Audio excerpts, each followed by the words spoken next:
Hi, how's everyone? Happy Thanksgiving. I have a free off day from work, so I'm doing this. Watching a cosmonaut variety video on Obi-Wan Kenobi. What else?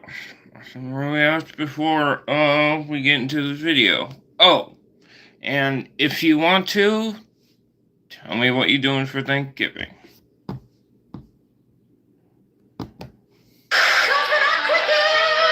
So Obi-Wan's over, and yeah, I don't know. I meant to say this before, but I don't really like his voice. It doesn't have any emotion, you know? You need more emotion when you're talking about something. Or at least you need to sound like you care. I don't know. It was Star Wars. You guys may remember in my last video, I said that Star Wars fatigue has kind of set in for me, and I think that this show definitely solidified that. Because I really wasn't rushing to watch the last episode, and I wasn't rushing to talk about it here in a video. I've stated many times before that I really just want Star Wars to do something.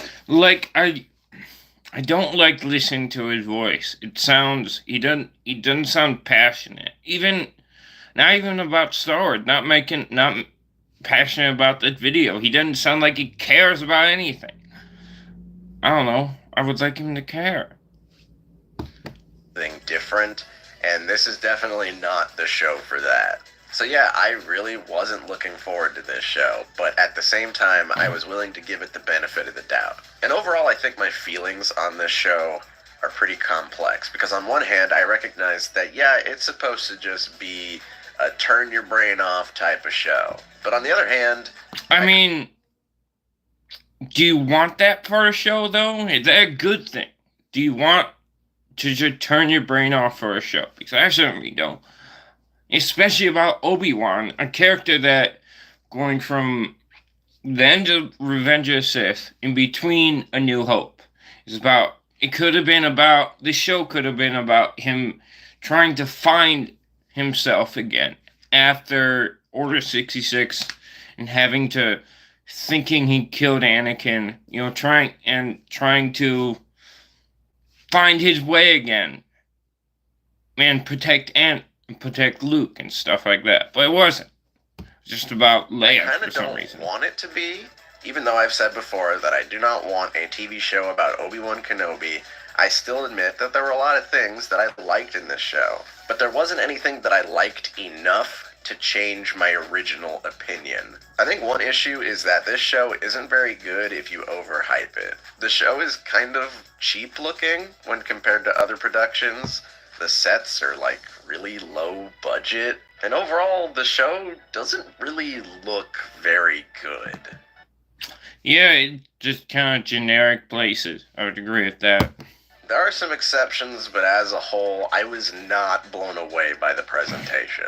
But worst of all, I think the script is kind of awful. It's very generic and predictable, and a lot of the things the characters did just left me confused. Some things feel very sloppy. The second to last episode had me scratching my head quite a few times. And honestly, I think out of all... I agree.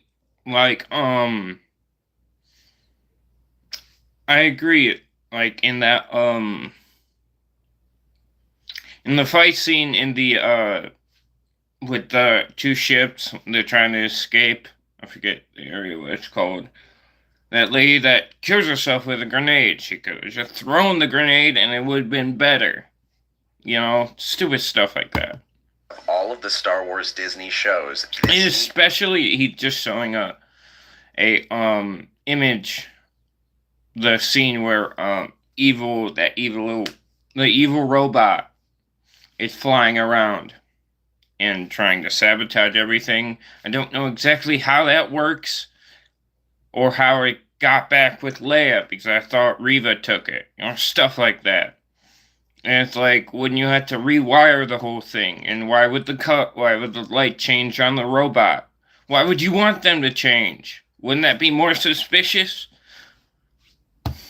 Needed to be the one that you really put everything into.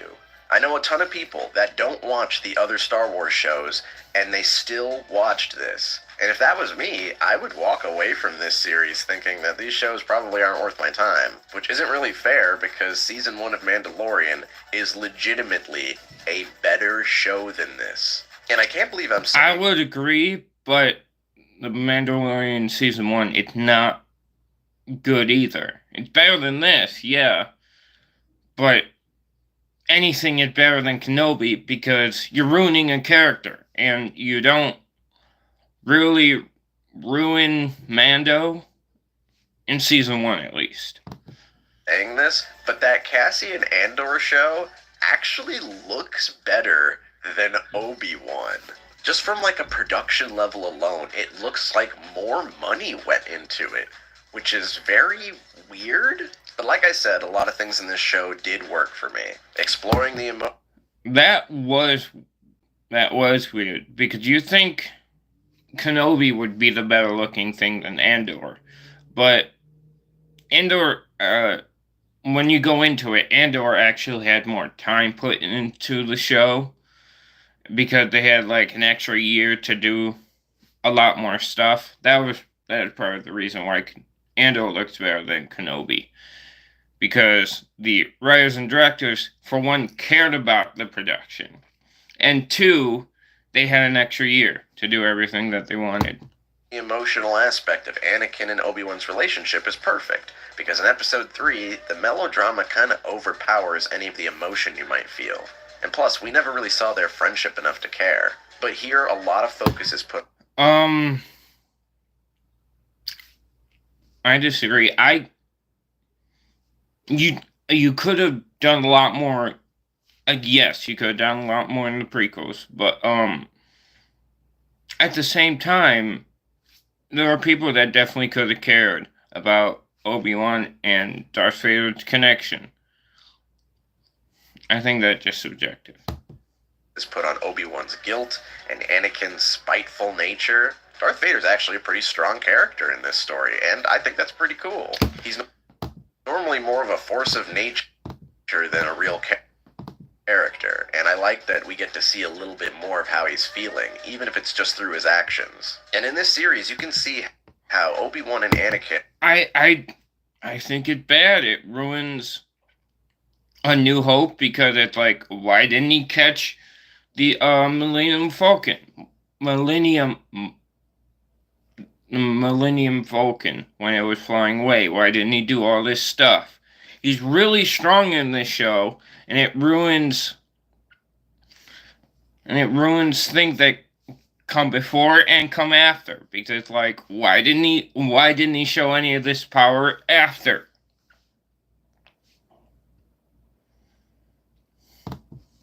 Are both people that just kind of hate themselves. They just express it in different ways. And all of this is very compelling, but it only shines through every once in a while.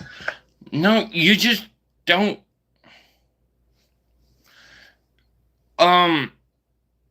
You were talking about that last scene in Obi-Wan Kenobi, and that ruins really Obi-Wan Kenobi, because why doesn't he just kill Darth Vader? You know? He says, oh, you're not Anakin anymore. Then kill him! And it ruined Darth Vader, because, again, why doesn't he just start choking Obi-Wan? No reason why he couldn't. I found myself enjoying the moments where Obi-Wan is just talking to someone about how he feels, because he never got to do that in his trilogy. These are the best moments in the show. Again, this show with Obi-Wan and Leia on the little skiff with the stormtrooper, that scene is also ruined because Obi-Wan is a dumbass and her fake name is Luna, and he calls her Leia. And it's like, Obi-Wan wouldn't be that stupid. And then the stormtroopers are even more stupid, because they're like, okay, we believe this. Somebody that looks like Leia does. And somebody that looks like Obi-Wan accidentally called Luna Leia. This is not suspicious at all. You can go about your business. Show, but they don't happen all that often because we have a very contrived narrative that needs to justify this show's existence. And the thing is, this show can't justify its existence. It's impossible. Because at the end of the day, Revenge of the Sith ended with no loose ends whatsoever. Well, for one, I don't agree with that. There are plenty of loose ends. You can tell a story about Obi-Wan having to protect Luke from, like in the comic, you can show Obi-Wan protecting Luke from a bunch of sand people. And, or maybe the rebellion needs Obi-Wan's help. Stuff like that. It's not impossible. Everything ends in a way that just makes way for the next movie. I think you're thinking too smart, Cosmonaut. Is no ambiguity. We know what Obi-Wan was doing. And in order to preserve our precious continuity, we still have to end the series in a way that does not surprise anybody. In A New Hope, Vader... It doesn't have to surprise you. You just have to tell a good story. Still said that Obi-Wan beat him in their last fight, so you kind of know what has to happen here. Well, that doesn't make sense either. It's he's showing the scene where Obi-Wan and Darth Vader fight. That doesn't make sense because none of them are because Darth Vader isn't the apprentice. Darth Vader clearly isn't talking about this scene. And this scene even rips off a scene from Rebels. It's awful. It's done much better there. Like they wrote the concept of the last episode and then they made a story around that. I'm going to my own tangent now. Even Obi-Wan is way stronger than he will ever be in this show. And it's like, why didn't you do anything you do in this show in the future? You don't know why. That finale. Because the last episode does feel like the most fleshed out. It feels the most well-defined. No! It's the most awful. It ruins both characters, Obi-Wan and Darth Vader. A lot of people say that it's the best episode, and I think I agree. But the way they get to this point is still just kind of messy. Oh, sorry, Ed. This game, you're not ready for it. I get this. Imagine if I had to pitch the show to you and I said this. Alright guys, so Obi-Wan is down on his luck, and he needs to get his groove back. This is the story about how he picks himself up to confront Darth Vader once again. And along the way, he gets a little bit of help from baby Princess Leia. You'd probably cut me off right there. And I admit, yes, baby Princess Leia isn't the worst thing about this show. You think it would be, but a lot of the time she kinda is. Because does actually work. In the first episode, I was really worried when I saw that she was going to be a big part of this story. I think she is ruined. Well, she is a bad part of the show, and she is ruined in the show. Because at certain points she is smart, at certain points she is dumb.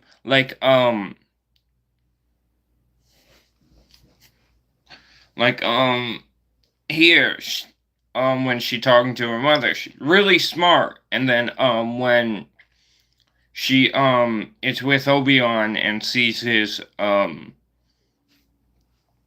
is a wanted thing, it's like, you're the reason you're the reason I'm here and all this stuff. It's like, no, you're the reason I would capture it. Like, no, Reva is. You're not the reason. Obi-Wan isn't the reason you're in this situation. And she walks, even in this episode, she walks up to a bunch of random strangers, scary looking guys, and says, hi. It's like, are you dumb? I get it. She's 10, she would be dumb, but she's characterized smart in the show.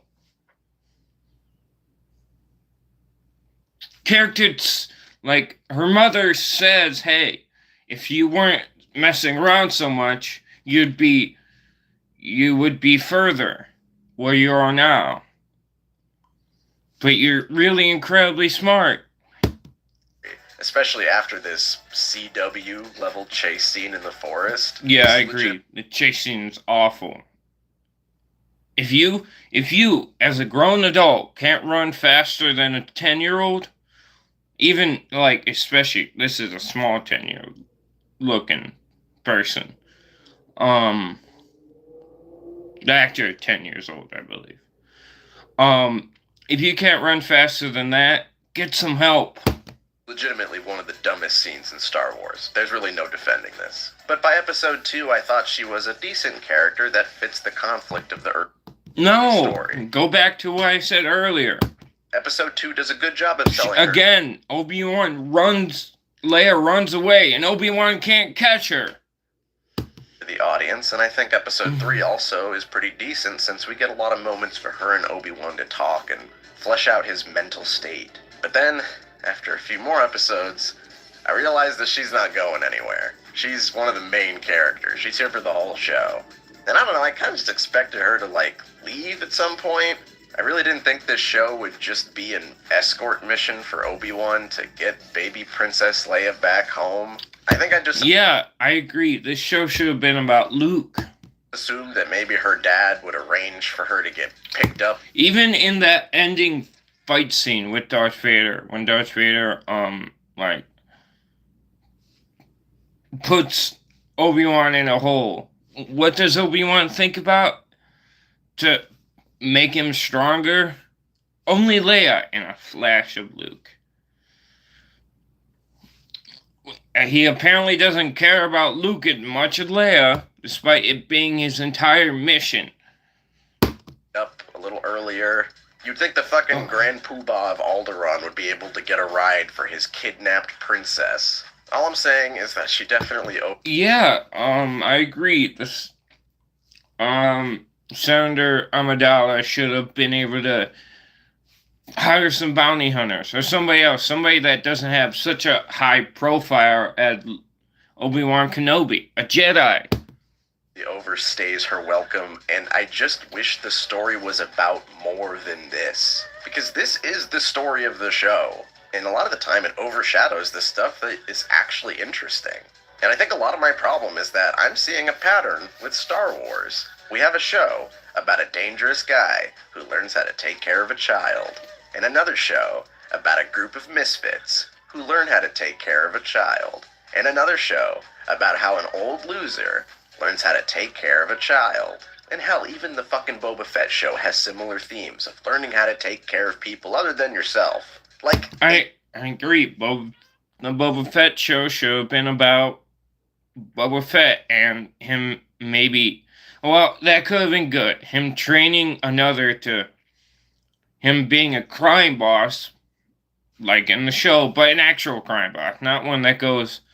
Not some friendly crime boss. Because what crime boss is friendly? Do you know of? They keep making the same show.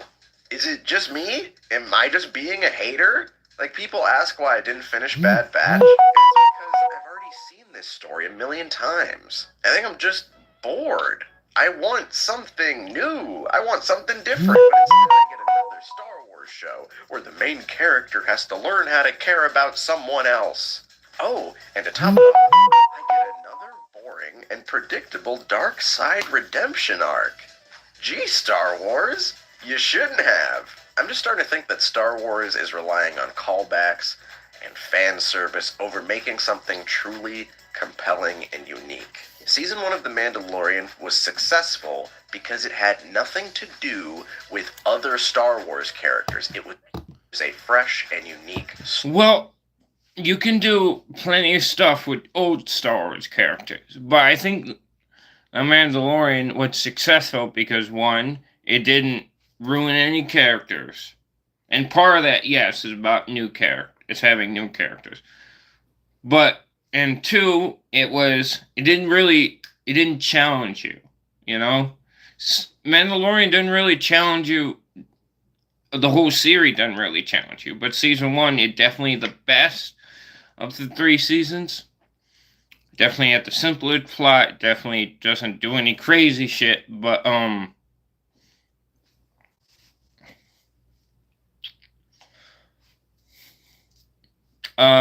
season 1 is definitely the most simple plot and the most understandable, and it makes the most sense. I agree with that, but it story, and they don't realize that that's why it was successful. That part of the reason why it was successful. Immediately took it and decided, you know what this show needs? Luke Skywalker. So yeah, maybe. Well, unironically, I would like more Luke Skywalker in Star Wars to begin with, because we know nothing about this universe. Even at the time this video was made, let me look up. It's made fuck.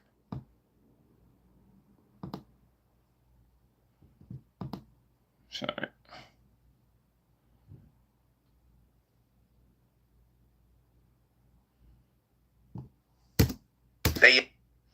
Even at the time this video was made, it was made a year ago.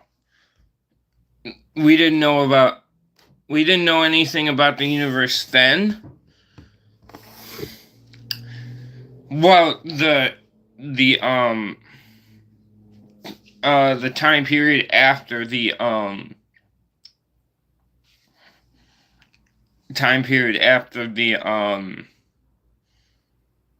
Return of the Jedi, I believe it, the 6th film.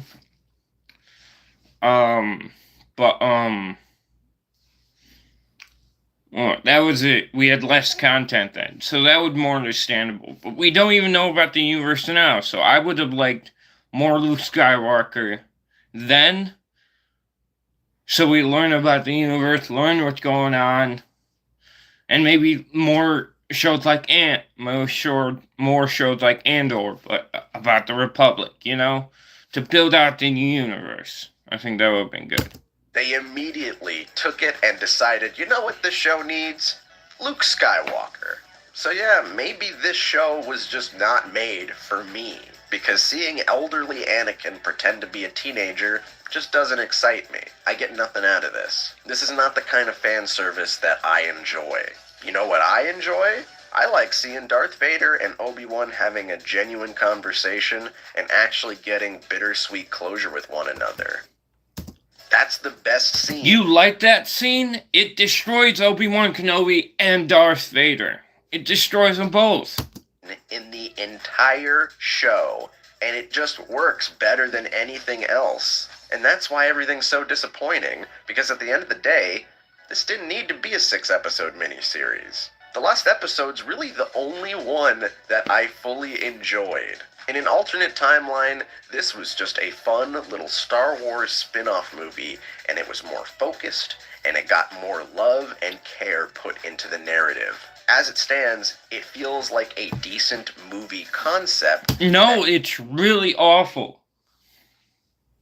Got stretched out into a TV show for no reason. Because the best thing about this show is that you can tell that Hayden Christensen and Ewan McGregor like playing these characters. I would agree with that. They're really good actors, and they love these characters, and you get that every time they're on screen. Even now, they love playing these characters, and they're really good at sword fighting. They remember the moves. It's endearing to see how much they care about the character despite how they're being ruined. Which, that and Mark Hamill, he didn't like what they were doing to Luke Skywalker, but he cares about Luke Skywalker, and it hurts me a little because they care so much about the characters and they're ruining characters.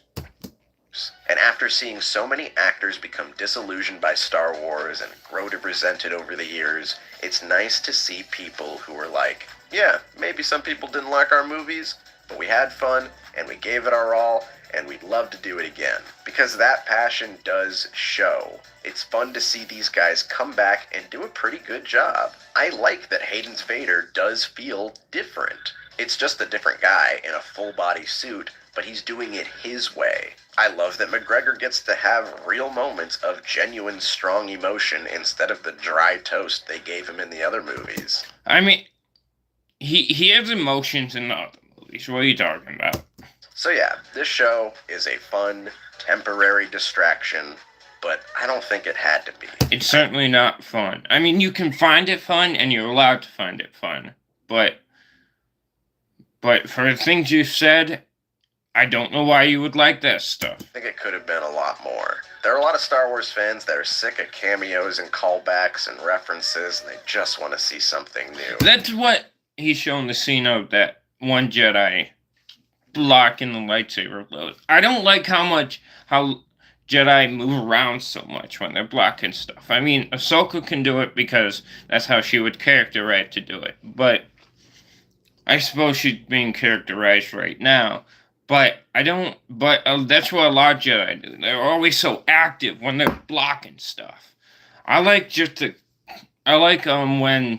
a Jedi are more controlled. You know, just like they're blocking stuff when it seems like it's more easy for them. You know, they don't have to go through much effort. They take the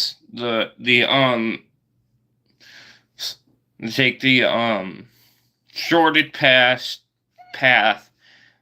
It seems more elegant. You know, more like calm.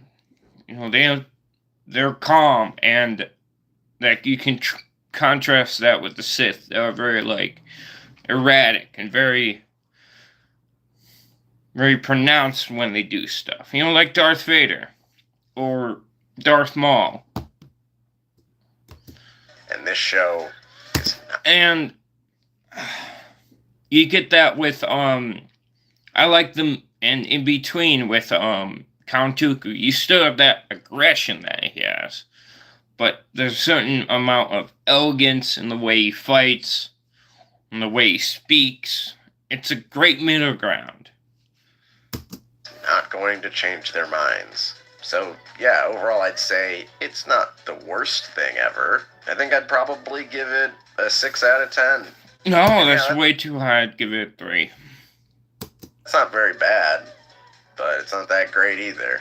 And I really wanted it to be better. It's really bad. Okay, thank you. Have a great Thanksgiving, and see you later.